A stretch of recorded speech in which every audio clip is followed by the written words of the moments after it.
Dan saya masih mengajak kita untuk merenungkan dari kitab Mazmur.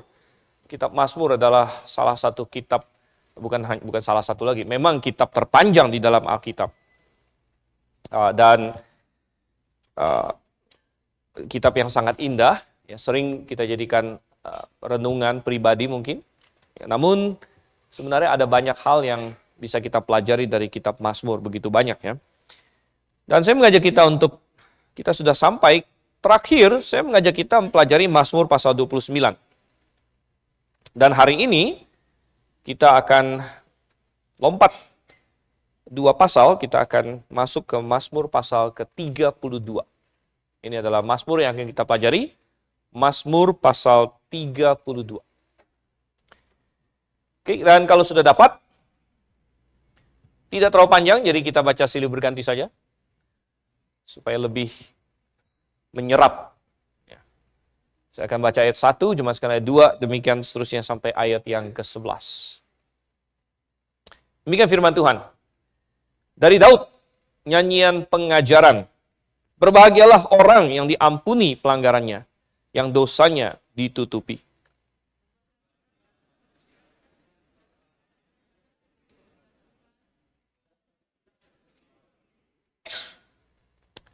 Selama aku berdiam diri, tulang-tulangku menjadi lesu karena aku mengeluh sepanjang hari.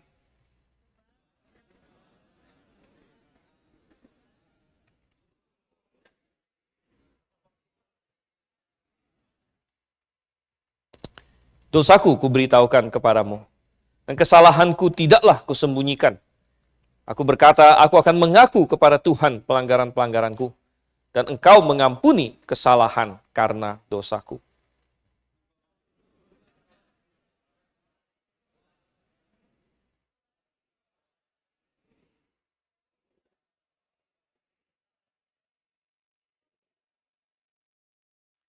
Engkaulah persembunyian bagiku, terhadap kesesakan engkau menjaga aku. Engkau mengelilingi aku, sehingga aku luput dan bersorak. Selah.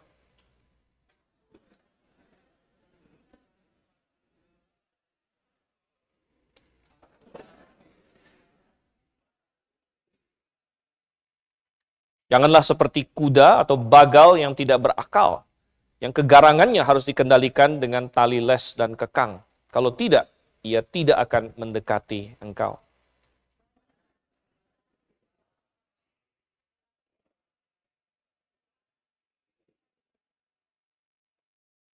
Bersukacitalah dalam Tuhan dan bersorak-soraklah, hai orang-orang benar. Bersorak-sorailah, hai orang-orang jujur. Mari kita bersatu dalam doa. Terima kasih Bapa di surga untuk Mazmur yang telah Engkau inspirasikan kepada hamba-Mu Daud 3000 tahun yang lalu kira-kira. Dan tentunya dia menulis ini setelah melewati kepedihan hati, namun Engkau memakai segala sesuatu untuk kebaikan. Dan kiranya Engkau menerangi hati dan pikiran kami pada sore hari ini untuk menangkap maksud dari firman-Mu, kebenaran di dalamnya, dan kemudian aplikasi yang harus kami masing-masing terapkan dalam kehidupan kami berdasarkan kebenaran-Mu itu. Pimpin kami Tuhan, kami memohon dalam nama Yesus Kristus. Amin. Ya Bapak Ibu Saudara yang kasih Tuhan, ini adalah Mazmur yang cukup terkenal, ini adalah Mazmur yang sangat indah, dan walaupun hanya ada 11 ayat, namun penuh bobot semuanya. Bahkan setelah saya renung-renungkan, jangankan 11 ayat ya, 2-3 ayat, masing-masing 2 atau 3 ayat di sini saja sudah bisa menjadi satu khotbah tersendiri sebenarnya. Namun kita akan mencoba untuk membahas ini, moga-moga tidak terlalu lama memang hari ini juga. Tapi kita akan melihat bahwa Daud di sini memberikan suatu nyanyian pengajaran, nyanyian pengajaran. Nyanyian pengajaran ini dari kata maskil, ini adalah Mazmur maskil. Dan ada 14 Mazmur maskil di dalam seluruh kitab Mazmur. Dan ini adalah yang paling pertama. Ya, jadi Mazmur maskil sengaja ditulis sebagai suatu pengajaran. Dan ini sangat menarik, karena biasanya kita belajar sesuatu dari ahlinya tentunya. Ya, kalau Anda mau belajar misalnya komputer, Anda ke ahli komputer. Kalau Anda mau belajar misalnya bertukang, Anda ke seorang tukang yang sangat mahir. Tetapi pengajaran apa yang Daud mau berikan di Mazmur yang satu ini? Yaitu pengajaran tentang dosa. Yaitu yang menjadi judul atau tema khotbah kita hari ini, yaitu pengajaran tentang dosa. Dan berbicara mengenai itu, maka kita bisa bilang Daud memang cocok juga untuk mengajar tentang dosa karena dia adalah seorang pendosa besar. Daud adalah seorang pendosa besar, saudara kasih Tuhan. Dan ini mungkin mengagetkan kita, tapi memang benar. Nah, Daud adalah banyak hal. Daud adalah raja yang hebat. Daud adalah seorang beriman, seorang pahlawan iman. Daud adalah seorang pemazmur yang luar biasa. Namun Daud juga adalah seorang pendosa besar. Mengapa dia bisa kita kategorikan pendosa besar? Ya, karena dosa yang dilakukan adalah dosa yang, kalau dalam bahasa Inggris kita bilang outrageous atau luar biasa mengagetkan. Ya, dia bukan saja berzina, dia juga membunuh. Ya, dan walaupun semua orang adalah orang berdosa, namun tidak semua orang adalah pembunuh. Tetapi Daud bukan hanya membunuh sembarang orang, Daud membunuh anak buah dia sendiri yang begitu setia kepada dia. Bahkan Uria adalah salah satu dari 30 pahlawan Daud yang telah menjual darah untuk Daud. Dan Daud membunuh dia dengan darah dingin. Dan kemudian mengambil jandanya.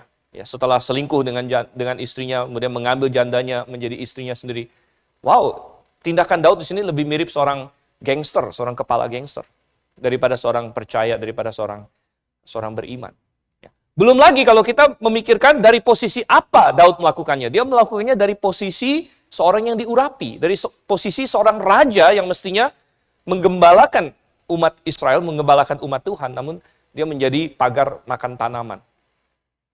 Dari semua segi ini, Daud adalah seorang pendosa besar. Tetapi oleh karena itulah, oleh karena kejatuhan dia yang begitu besar itulah, dan kemudian pertobatannya, makanya dia memiliki kualifikasi yang tinggi juga untuk mengajarkan tentang dosa.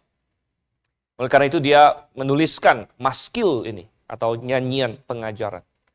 Dan ini adalah penepatan janji dia. Jadi, kalau kita sedikit investigasi, sepertinya Mazmur 32 ini dia tuliskan sesudah agak lama.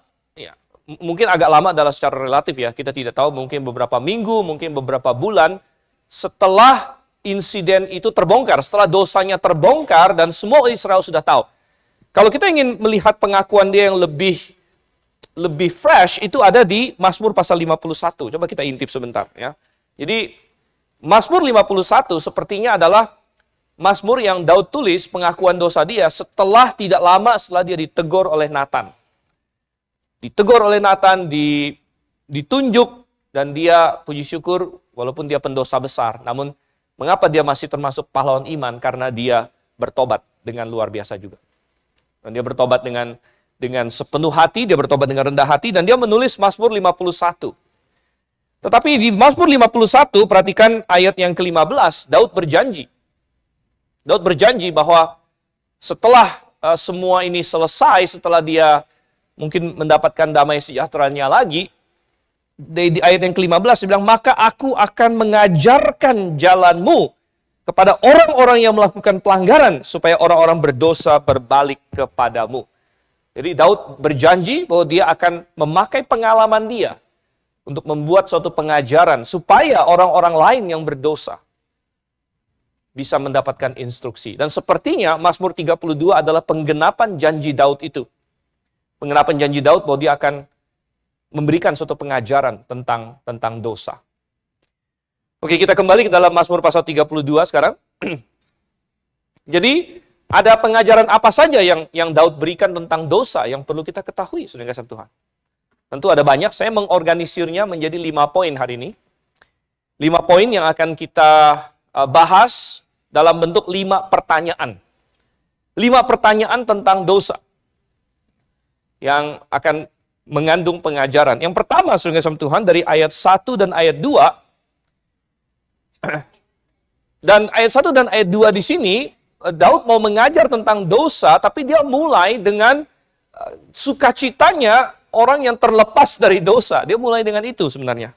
Berbahagialah katanya di sini ya. Jadi dan di dua ayat ini ada 4 istilah yang dia pakai yang bisa menjawab pertanyaan pertama kita, yaitu apa itu dosa. Jadi kalau kita mau mengajar tentang dosa, pertama-tama kita bertanya dulu, apa itu dosa? Ini adalah pertanyaan pertama kita. Dan yang dijawab oleh Daud di ayat 1 dan ayat 2. Sekali lagi dia mulai dengan berbahagia, dia mulai dengan sukacitanya orang yang dibebaskan dari dosa. Namun sambil dia melakukan itu, dia menjelaskan apa itu dosa sebenarnya. Dengan menggunakan 4 istilah. Yang pertama, dia memakai istilah pelanggaran. Berbahagialah orang yang diampuni pelanggarannya. Dan ini adalah berasal dari kata Ibrani pesha. Kata pelanggaran dari kata Ibrani pesha. Dan poinnya adalah bahwa dosa itu adalah suatu pemberontakan. Jadi diterjemahkan pelanggaran dan menggambarkan suatu pemberontakan. Pelanggaran berarti ada suatu batas yang tidak boleh dilewati lalu dilanggar. Dan ini adalah pemberontakan terhadap suatu aturan, pemberontakan terhadap hukum dan pemberontakan terhadap otoritas di atas seseorang. Dan itu adalah dosa. Dosa adalah melawan otoritas Tuhan. Dosa adalah berkata kepada Tuhan, aku tidak peduli akan engkau sebenarnya. Tidak peduli akan hukum Tuhan, berarti tidak peduli akan Tuhan. Dan itu adalah dosa. Itu yang Adam dan Hawa lakukan ketika mereka makan buah yang dilarang, sekalipun mereka tahu bahwa Tuhan melarangnya. Mereka mengesampingkan Tuhan, mereka menjadikan diri mereka sendiri Allah. Dan itu adalah esensi dari dosa. Pemberontakan, pelanggaran. Oleh karena itu ketika Daud dituduh oleh Nathan, dan di dalam Mazmur 51, kalau Anda sebenarnya untuk mempelajari Mazmur 32 ini sangat bagus kalau kita bisa melihat Mazmur 51 juga, namun kita tidak punya waktu untuk melakukan itu. Namun di Mazmur 51, Daud berkata, terhadap engkaulah aku berdosa. Memang Daud bersalah terhadap banyak orang. Daud bersalah terhadap Batsheba, Daud bersalah kepada Uria yang jelas. Daud bersalah kepada Yoab, karena Yoab diseret-seret menjadi partisipan dalam pembunuhan. Daud bersalah kepada begitu banyak orang. Namun Daud dengan tepat mengatakan bahwa yang paling dia bersalah terhadapnya adalah Tuhan. Terhadap Tuhanlah dia bersalah.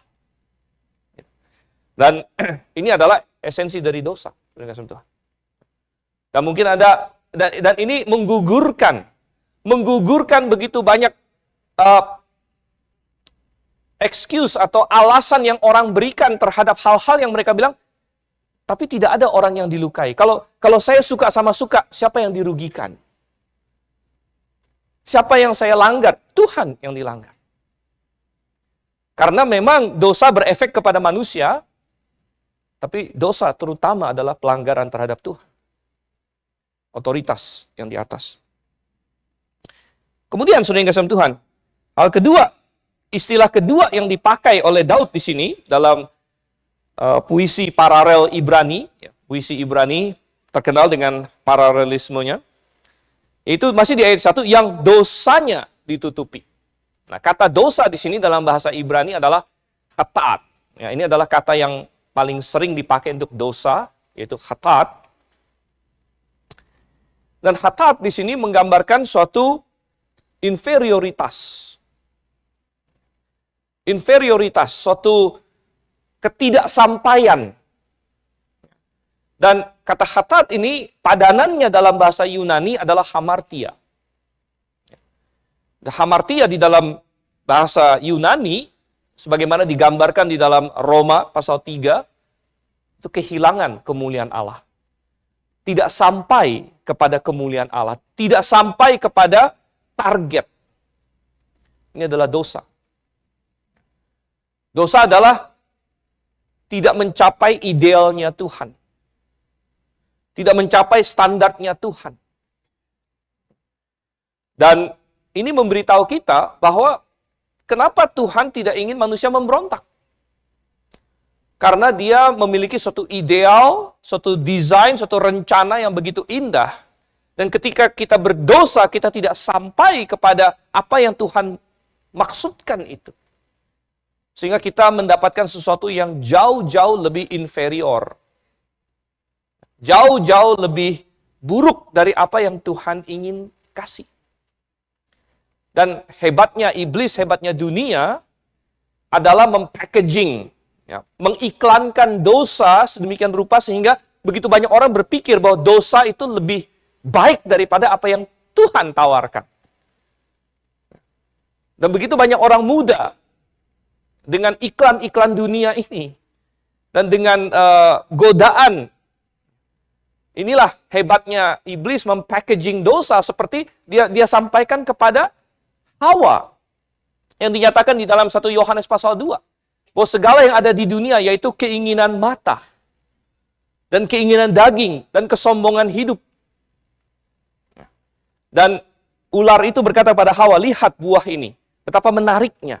Sehingga Hawa berpikir bahwa opsi ini lebih baik daripada opsi taat kepada Tuhan. Dan semua manusia akan tiba, suatu saat Anda pasti akan dicobai. Suatu saat Anda akan dikasih pilihan. Ada tawaran dosa, di mana dunia dan iblis dan kedagingan berkata bahwa ini lebih baik dari apa yang Tuhan tawarkan. Ini lebih baik, ini lebih memuaskan hawa nafsu. Ini lebih mendapatkan kesenangan instan. Akan tiba saatnya tawaran itu datang kepada Anda sama seperti tawaran itu datang kepada Hawa. Dan tawaran itu datang kepada Daud. Tetapi kita harus menyadari bahwa dosa adalah ketat. Dosa adalah inferioritas. Dosa itu selalu tidak sampai kepada kemuliaan yang Tuhan inginkan. Yang Tuhan telah sediakan. Yang Tuhan rancangkan bagi manusia. Bukan hanya itu, saudara yang kasih Tuhan. Kita lihat lagi istilah ketiga yang dipakai oleh Tuhan di ayat yang kedua. Berbahagialah manusia yang kesalahannya tidak diperhitungkan Tuhan. Nah, kata kesalahan di sini, ini jadi belajar bahasa Ibrani ya, nggak apa-apa. Tadi yang pertama adalah pesha, pelanggaran, khatat, dosa, kesalahan di sini dari kata awon. Kesalahan di sini dari kata awon, dan intinya adalah suatu distorsi, suatu kebengkokan, suatu kecacatan. Dosa digambarkan oleh Tuhan sebagai sesuatu yang bengkok, yang memelintir, yang mestinya lurus, tapi menjadi cacat. Jadi bukan hanya inferior dalam pengertian, oh saya tidak dapat 100, tapi dapat 90 masih oke lah. Bukan inferior dalam pengertian itu saja, namun inferior dalam pengertian yang diberikan oleh dosa adalah sesuatu yang bengkok dan cacat dan rusak. Nah, ini adalah awon, saudara yang kasih. Dan Daud memakai istilah-istilah ini karena dia sudah merasakannya dalam hidupnya sendiri. Dia mengakui bahwa dia sudah memberontak melawan Tuhan. Dia mengakui dia tidak sampai kepada ideal yang Tuhan inginkan. Dan dia mengakui bahwa dosanya telah mengacaukan hidupnya. Dan kalau kita membaca dalam 2 Samuel, saya sedang merekam mutiara kebenaran, saya sedang di 2 Samuel, dan kita bisa mengobservasi bahwa sebelum 2 Samuel pasal 11 itu adalah ketika Daud berzina dengan Batsheba. Sebelum 2 Samuel pasal 11, hampir semua cerita tentang Daud itu positif. Hampir semua. Tetapi setelah 2 Samuel pasal 11, kita melihat keluarga Daud dan tahta Daud dan pribadi Daud dirundung oleh begitu banyak masalah. Dan hidup dia menjadi kacau balau. Menjadi bengkok, menjadi cacat. Karena dosa itu. Daud mengakui hal ini. Istilah keempat yang dipakai oleh Daud adalah penipuan. Penipuan, sebenarnya di LI di sini terjemahannya kurang bagus. Ayat 2 mestinya berbahagialah manusia yang kesalahannya tidak diperhitungkan Tuhan dan yang di dalam jiwanya tidak ada penipuan. Jadi ada suatu kata benda di situ. Di dalam jiwanya tidak ada penipuan. Jadi ini dari kata remiah. dalam bahasa Ibraninya. Dan ini menggambarkan sifat dosa yang memang menipu. Dan kita sudah singgung sedikit tadi, sifat dosa yang menipu. Yang menjanjikan sesuatu, namun tidak mampu memberikannya. Yang menjanjikan seperti ular, pada saat engkau memakannya, matamu akan terbuka, dan engkau akan menjadi seperti Allah, tahu tentang yang baik dan jahat. Di satu sisi, saudara, itu benar. Di satu sisi, mata mereka memang terbuka. Dan mereka memang tahu yang benar dan yang jahat. Namun di sisi lain, itu adalah penipuan habis-habisan. Mereka ditipu habis-habisan. Karena ternyata, mata mereka terbuka dalam kemaluan. Mata mereka terbuka untuk menyadari betapa telanjangnya mereka. Dan betapa bobroknya mereka. Dan mereka menjadi tahu yang benar dan yang salah. Dengan cara memilih yang salah. Nah, saudara yang kasih Tuhan, dosa selalu bersifat menipu. Selalu ingat itu. Ketika kita dalam godaan, ketika begitu manis tawaran yang diberikan oleh dosa, selalu ingat, ini adalah penipuan. Ini adalah remiah. Ini adalah sesuatu yang sebenarnya racun yang ditawarkan. Oh, saudara yang kasih Tuhan. Sekarang kita melihat. Yang pertama sudah kita perhatikan yaitu apa itu dosa. Dan Daud mengajarkannya dengan menggunakan 4 istilah di dalam bahasa Ibrani di sini dengan penekanannya masing-masing. Pertanyaan kedua yang dijawab dan diajarkan di sini adalah bagaimana menyelesaikan dosa. Bagaimana menyelesaikan dosa? Jadi kalau kita sudah melihat apa itu dosa, lalu bagaimana menyelesaikan dosa? Dan ini diajarkan juga oleh Daud dengan sangat jelas di dalam perikop ini.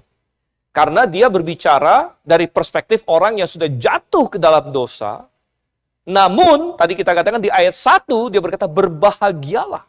Jadi dia sudah mendapatkan kelepasan itu. Dia sudah merasakan dosa dia diselesaikan. Dan bagaimana cara penyelesaian dosa itu, saudara yang kasih Tuhan?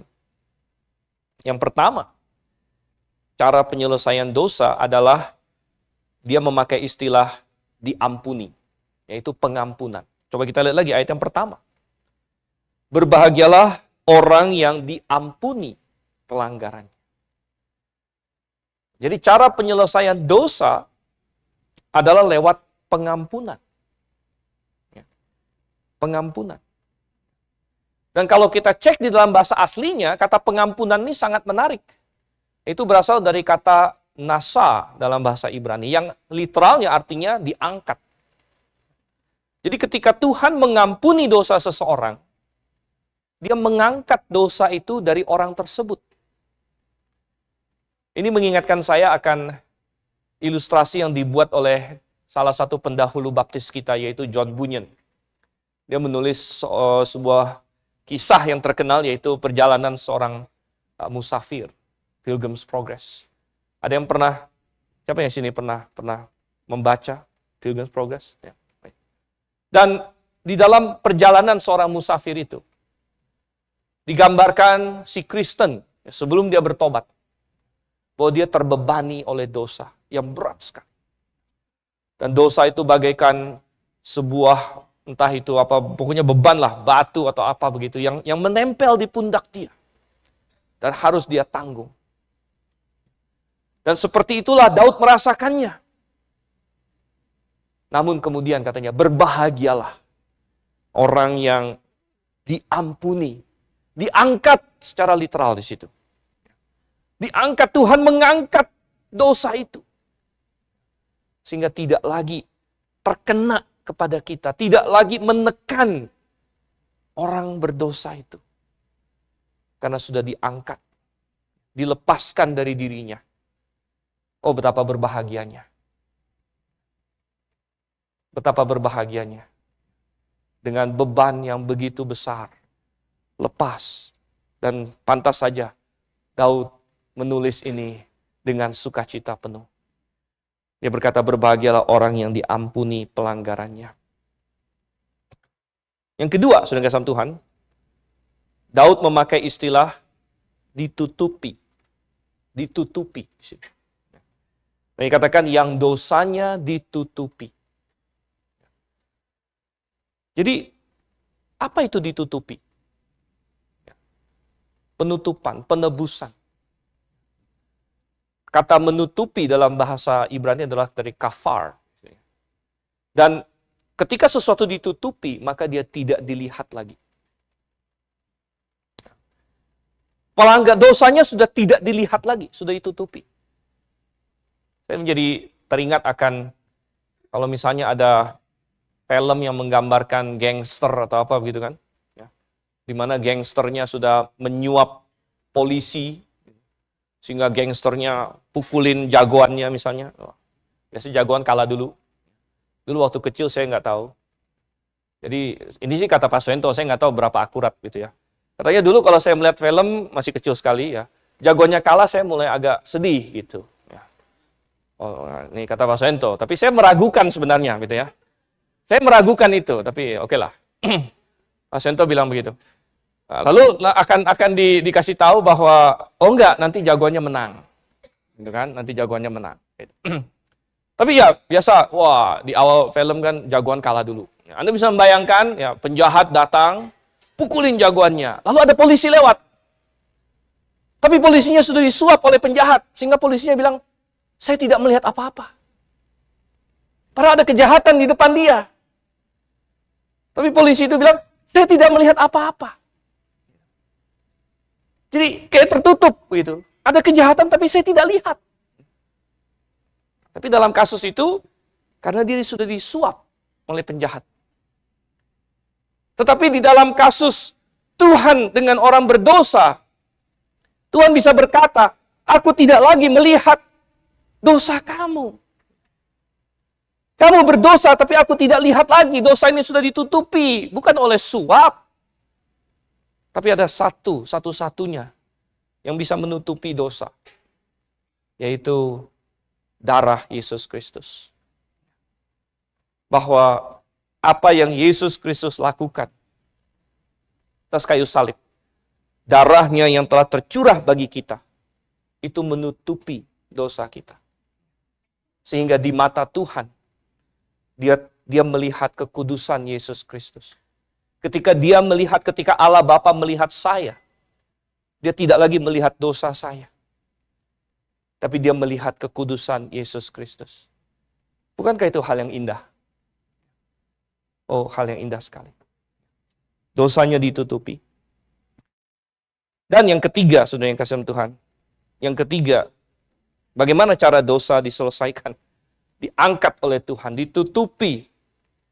Dan istilah yang ketiga yang dipakai adalah tidak diperhitungkan di ayat yang kedua. Berbahagialah manusia yang kesalahannya tidak diperhitungkan Tuhan. Dan istilah tidak diperhitungkan di sini adalah satu istilah akuntansi. Jadi, nah ini sini ada yang sebagian mungkin dari bidang akuntansi, gitu ya. Mungkin ya akuntansi biasa apa? IPS ya, nggak tahu ya. Atau mungkin SMEA dulu atau apa gitu. Kalau di zaman saya masih ada namanya SMEA. Ya. Atau anda SMA kemudian ambil S1-nya apa ekonomi atau lain sebagainya, ya, pasti belajar banyak akuntansi. Dulu saya ngambil IPA, tapi akuntansi saya bagus dengan Tuhan. Akuntansi saya bagus. Apa menyamakan jurnal, wah, mesti ini. Nanti sini harus sama. Banyak yang bingung-bingung itu. Ya. Kok tiba-tiba kanan sama kiri nggak sama segala macam, bingung-bingung. Ya. Itu harus sama, harus ada ininya. Kalau enggak, gagal. Tapi saudara yang kasih Tuhan, akuntansi. Tuhan adalah akuntan paling hebat. Dia nggak mungkin salah hitung. Tetapi dikatakan tidak diperhitungkan lagi dosanya. Kok bisa? Oh, Tuhan nggak mungkin rugi punya. Tuhan nggak mungkin bikin kecurangan akuntansi. Kenapa dosanya tidak diperhitungkan lagi? Kan prinsipnya kalau di sebelah sini di debit, harus ada yang di debit juga di sini. Harus, kalau ada nambah di sini harus ada yang nambah juga. Dan satu-satunya jawaban. Coba kita buka dalam Kolose pasal 2 ayat yang ke-14. Kolose pasal 2 ayatnya yang ke-14.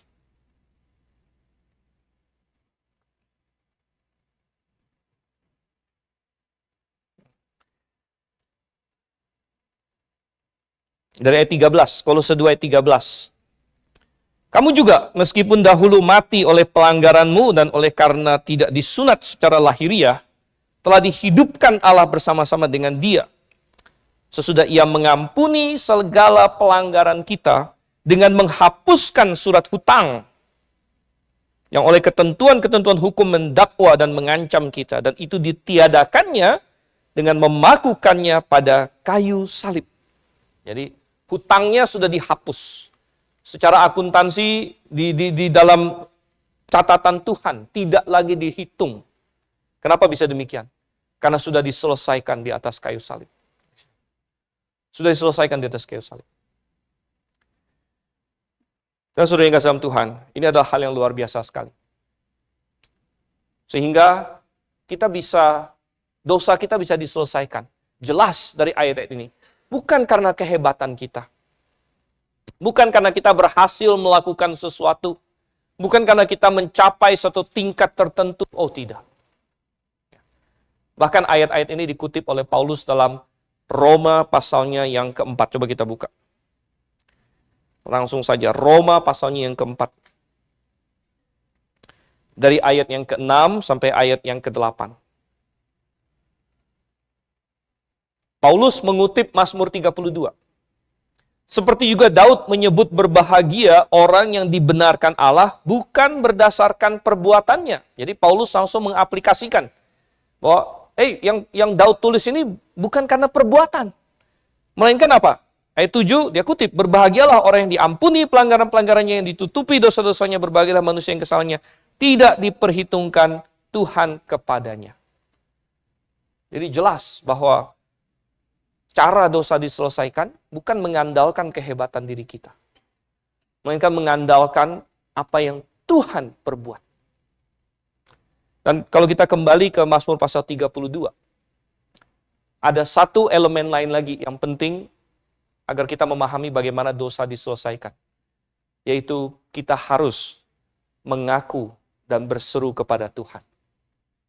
Kita harus mengaku dan berseru kepada Tuhan. Itu yang dikatakan oleh Daud di ayatnya yang kelima di situ. Kembali ke Mazmur 32 ayat yang kelima. Dosaku kuberitahukan kepadamu, kesalahanku tidaklah kusembunyikan. Aku berkata, aku akan mengaku kepada Tuhan pelanggaran-pelanggaranku dan Engkau mengampuni kesalahan karena dosaku. Saudara, ada dua aplikasi untuk hal ini. Yang pertama adalah bagi orang yang belum diselamatkan. Bagi orang yang belum diselamatkan, maka dosa itu bagaikan pedang yang ada di atas kepala Anda. Yang kapan saja bisa jatuh. Anda tidak tahu kapan waktunya. Tadi pagi Gembala Andrew berkata bahwa kita harus bersiap-siap untuk kematian. Karena kematian itu adalah hal yang universal. Itu bisa terjadi kapan saja, di mana saja, terhadap siapa saja. Dan semua orang di dunia memang akan mati. Oleh karena itu kita harus bersiap-siap. Tapi bagaimana caranya kalau Anda orang yang dosa Anda belum diselesaikan oleh Yesus Kristus, Anda belum lahir baru, belum diselamatkan. Maka Anda perlu berseru kepada Tuhan. Kepada Tuhan, aku mengaku aku adalah orang berdosa. Aku mengaku bahwa aku tidak mampu menyelesaikan dosaku sendiri. Aku mau memohon Engkau menyelamatkan aku berdasarkan apa yang telah Engkau lakukan di atas kayu salib. Itu adalah aplikasi yang pertama. Saya tidak tahu berapa banyak di ruangan ini yang masih memerlukan aplikasi ini. Tetapi siapa tahu masih ada. Siapa tahu masih ada yang belum jelas mengenai keselamatannya. Tapi saudara yang kasih Tuhan, ada aplikasi kedua. Aplikasi kedua adalah bagi orang yang sudah diselamatkan. Dan ketika Anda sudah diselamatkan, dan Anda jatuh ke dalam dosa, maka Anda seperti Daud sebenarnya. Orang yang sudah mengenal Tuhan yang kemudian jatuh ke dalam dosa. Dan dosa mengacaukan hidupnya. Oh, dosa bukan hanya mengacaukan hidup orang yang belum diselamatkan, dosa akan terlebih lagi mengacaukan hidup orang yang sudah diselamatkan. Bahkan lebih lagi. Mengapa? Karena Tuhan tidak akan mengizinkan orang berdosa, orang percaya yang berdosa itu fine-fine saja. Sementara bagi orang yang belum diselamatkan, kadang-kadang Tuhan biarkan. Tuhan izinkan, Tuhan bilang, aku menyerahkan kau kepada hawa nafsumu. Oleh karena itu kadang-kadang kita melihat, kenapa banyak orang yang dosanya begini-begini baik-baik aja. Tapi jangan Anda berpikir, saya anak Tuhan jadi saya mau coba-coba. Oh enggak. Justru Tuhan berkata, karena kamu anakku, kalau benar engkau adalah anakku, aku tidak akan biarkan ketika kamu berdosa seperti ini, bahwa kamu akan baik-baik saja. Tuhan justru akan mendisiplin kamu dengan benar-benar. Dan ketika kita berbuat seperti itu, maka kita juga perlu mengaplikasikan hal ini. Bahwa kita bukan lagi meminta keselamatan dari Tuhan, karena kita sudah diselamatkan. Namun kita meminta kembalinya sukacita keselamatan. Ini ada ditulis oleh Daud juga di dalam Mazmur 51. Dia berkata, pulihkanlah kembali sukacita akan keselamatanku. Pulihkan lagi persekutuanku dengan Tuhan. Karena ketika orang percaya berdosa, maka dia akan sengsara. Dia akan terputus keindahan relasinya dengan Tuhan. Akan terhambat oleh dosa itu. Dan oleh karena itu dia perlu menyelesaikan itu di hadapan Tuhan. Bukan lagi Tuhan sebagai hakim, tapi Tuhan sebagai Bapa di sorga. Mari kita kembali ke dalam Mazmur pasal yang ke-32 di sini. Pertanyaan pertama tadi adalah, apa itu dosa? Pertanyaan kedua adalah, bagaimana menyelesaikan dosa? Pertanyaan yang ketiga adalah, apa yang terjadi kalau dosa tidak diselesaikan? Apa yang terjadi kalau dosa tidak diselesaikan?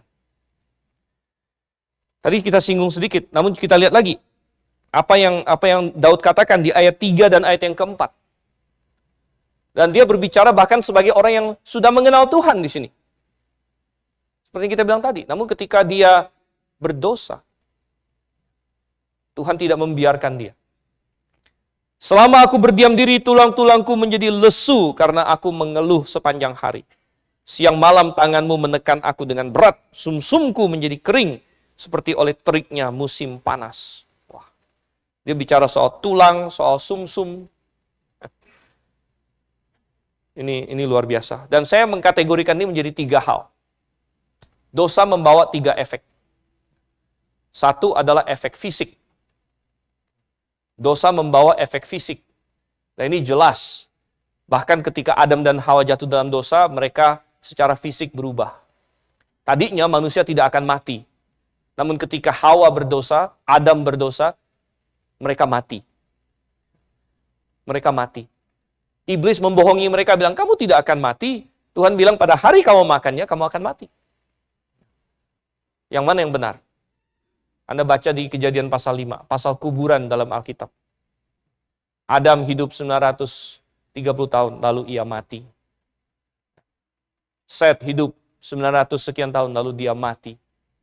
Yang paling hebat pun, Metusalah, hidup 969 tahun, dan ia mati. Dosa membawa efek fisik. Daud berkata, tulang dia lesu, sumsumnya kering.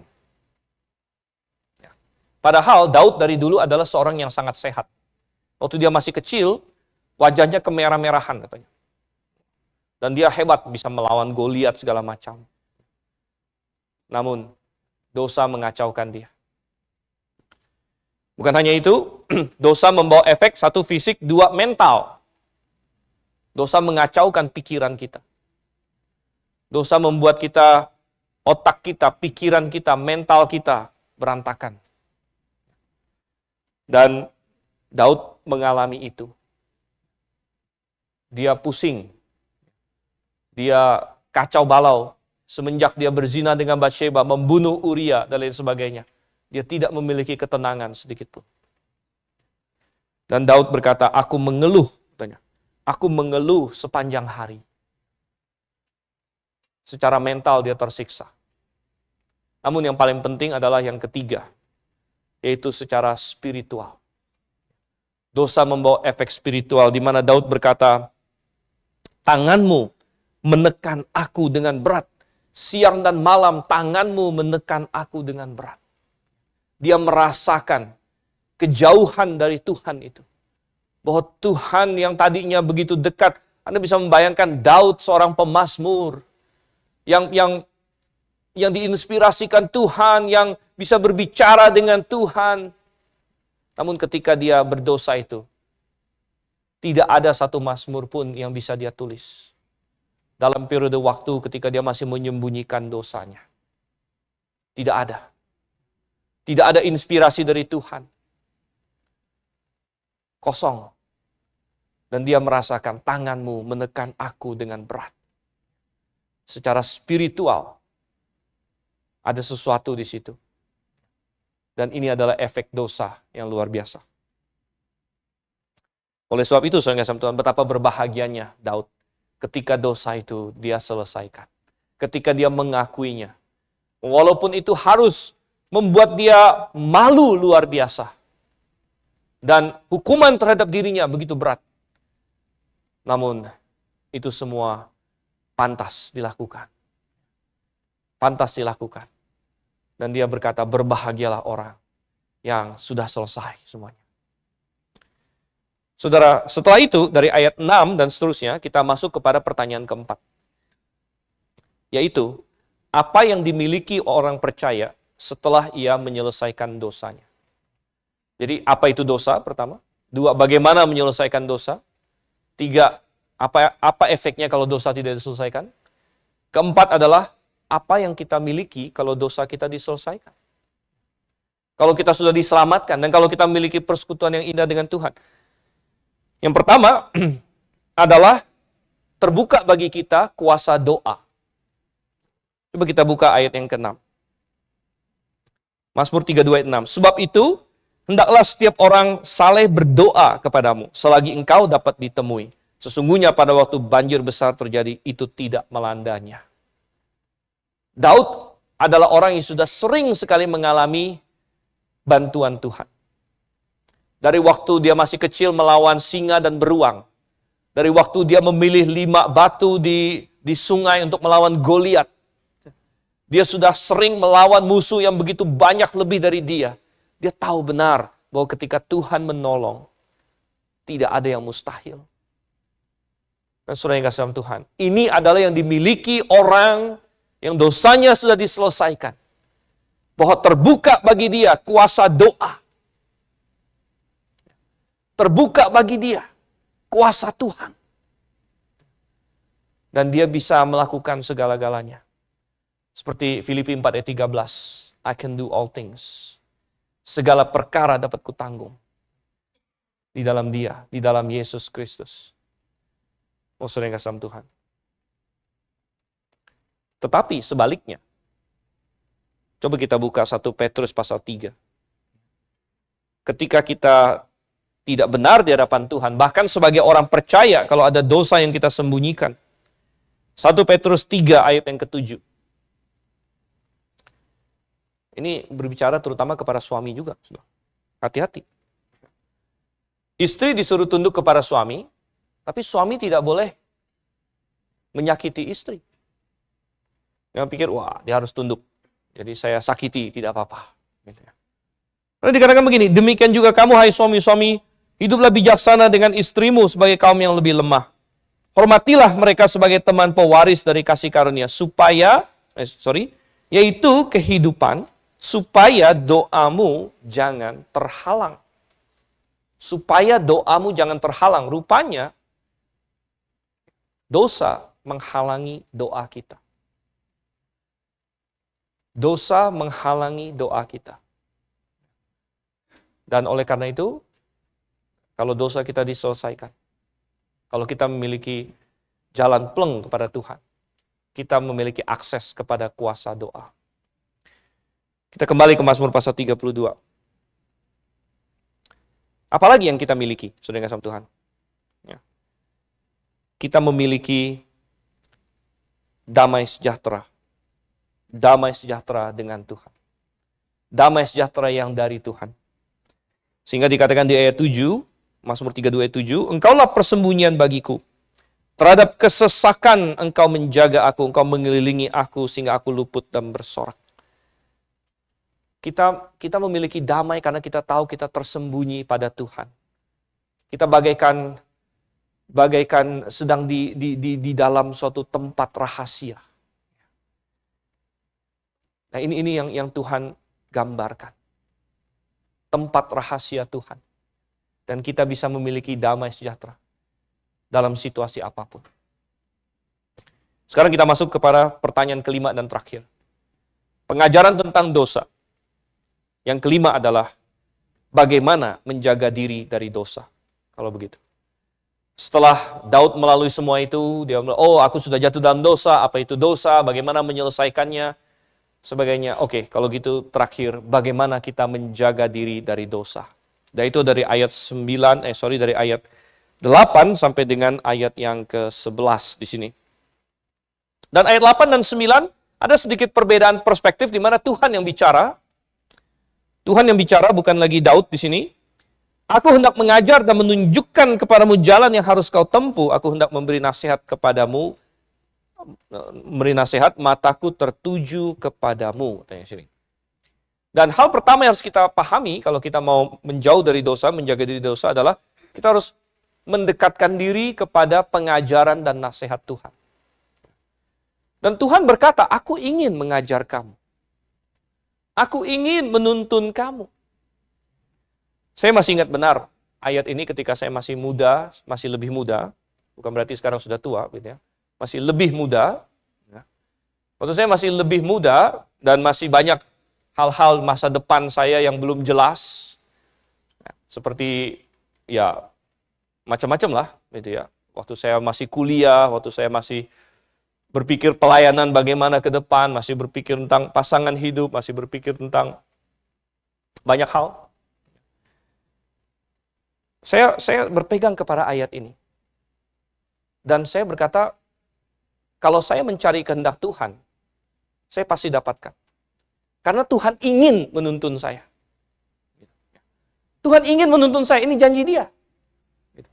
Tuhan ingin mengajar saya. Jadi tidak ada orang yang berkata, saya cari kehendak Tuhan, tapi Tuhan tidak pernah kasih tunjuk sama saya. Gitu. Ya. Saya cari-cari Tuhan, tapi Tuhannya nggak tahu kemana. Gitu. Tidak ada seorang pun yang bisa berkata demikian. Karena Tuhan berjanji bahwa Dia mau, aku mau mengajar kamu. Aku mau menuntun kamu. Dan adalah tugas kita untuk mendekatkan diri kepada tuntunan Tuhan, kepada pengajaran Tuhan. Aku hendak memberi nasihat, mataku tertuju kepadamu. Ini sangat menarik. Mata Tuhan tertuju kepada kita. Dan Anda tahu bahwa ada banyak informasi yang bisa didapat dari mata seseorang. Pernah nggak Anda melihat seseorang dan saling melihat, itu saling menatap, dan terjadi suatu pemahaman di antara kalian? Wah, ini kayak romantis ya, gitu ya.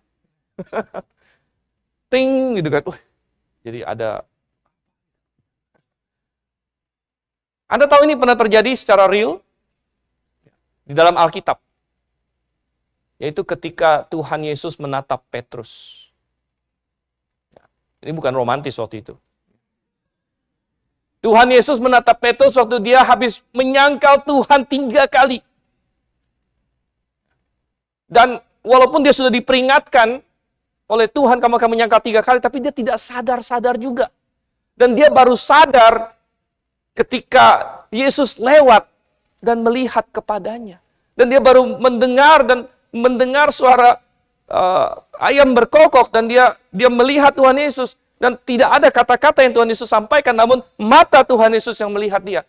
Petrus langsung sadar apa yang terjadi. Dia langsung tahu. Dia langsung sadar, oh, betapa sombongnya dia beberapa jam yang lalu berkata bahwa sekalipun aku harus masuk penjara, mati bagi engkau, aku rela Tuhan. Namun di hadapan seorang perempuan, hamba imam besar saja, belum di hadapan pasukan inkuisitor, saudara. Baru di hadapan seorang perempuan penjaga pintu saja dia sudah kalah. Dan dia langsung tahu dari tatapan Tuhan itu. Tatapan itu memberikan informasi yang begitu banyak bagi dia. Dan Tuhan berkata, mataku tertuju kepadamu, aku ingin memberi nasihat padamu. Tapi kalau mata Tuhan tertuju pada kita, tapi kita nggak pernah noleh-noleh ke Tuhan, gimana? Mungkin Anda pernah berkata, Anda berharap-harap ada orang noleh ke Anda pelototin gitu kan. Di kepalanya gitu, di punggung kepalanya, tapi dia nggak noleh-noleh. Waduh, ini. Jangan-jangan bertepuk sebelah tangan. Saya tunggu-tunggu dia noleh ke saya, nggak noleh-noleh ini. Nggak ngeliat-ngeliat. Matanya nggak ada koneksi. Mata Tuhan tertuju pada kita. Tapi apakah mata kita tertuju kepada Tuhan? Ini pertanyaan. Dan kalau kita mau dituntun oleh Tuhan, ya, maka mata kita harus tertuju kepada Tuhan. Kita harus selalu memikirkan Tuhan dan apa yang Dia inginkan. Ayat 9. Kita harus merelakan diri mengikuti kehendak Tuhan. Tadi kita mendekatkan diri pada pengajaran Tuhan. Yang kedua, kita merelakan diri mengikuti kehendak Tuhan. Tuhan bilang, janganlah seperti kuda atau bagal yang tidak berakal, yang kegarangannya harus dikendalikan dengan tali les dan kekang. Kalau tidak, ia tidak akan mendekati engkau. Binatang harus dikendalikan. Tapi Tuhan bilang, kamu jangan seperti itu. Jangan perlu aku disiplin dulu. Jangan perlu aku hajar dulu. Kalau sudah tahu apa itu yang benar, lakukanlah. Lakukanlah. Kuda dan bagal. Ya, kalau kuda itu nature-nya dia tidak mau diam, dia maunya lari, pergi, lepas. Kalau bagal agak sedikit kebalikan. Dia maunya diam, nggak mau gerak. Gitu ya. Nah, jadi dua-duanya kurang baik. Ya, Tuhan bilang jangan.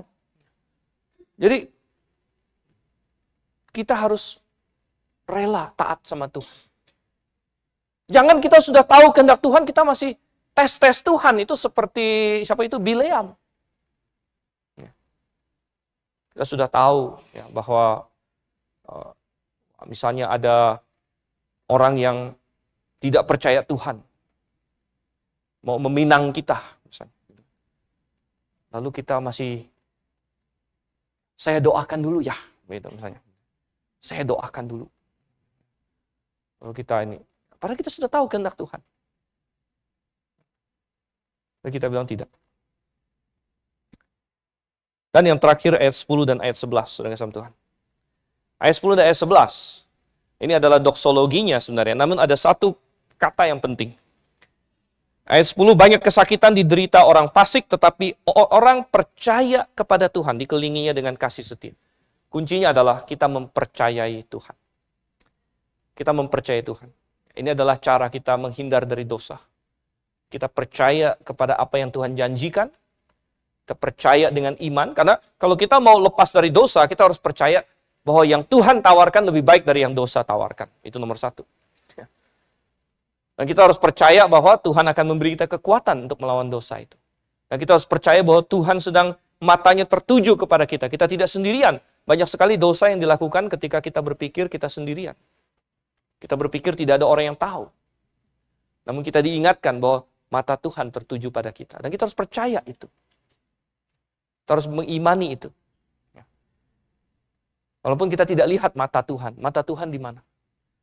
Malaikatnya di mana? Kita tidak lihat. Namun kita harus percaya. Oleh karena itu dikatakan, kalau kita percaya pada Tuhan, maka kita akan terhindar dari dosa.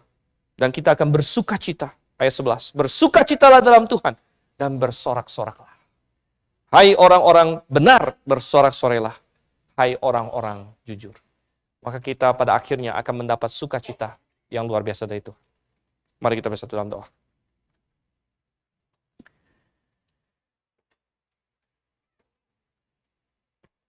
Terima kasih Tuhan untuk kasih setiamu pada kami. Kami belajar tentang dosa yang sebagaimana diajarkan oleh Daud, diinspirasikan oleh Roh Kudus-Mu.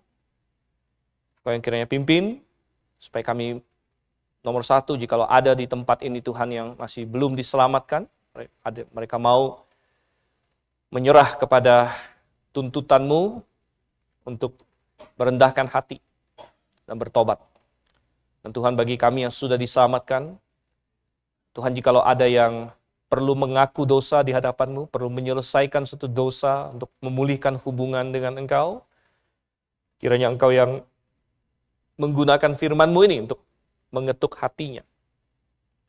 Dan bagi semua kami, juga ajar kami untuk percaya kepadamu, mengikuti ajaran-Mu, memusatkan mata kami kepada Engkau, dan rela melakukan kehendak-Mu supaya kami terhindar dari dosa.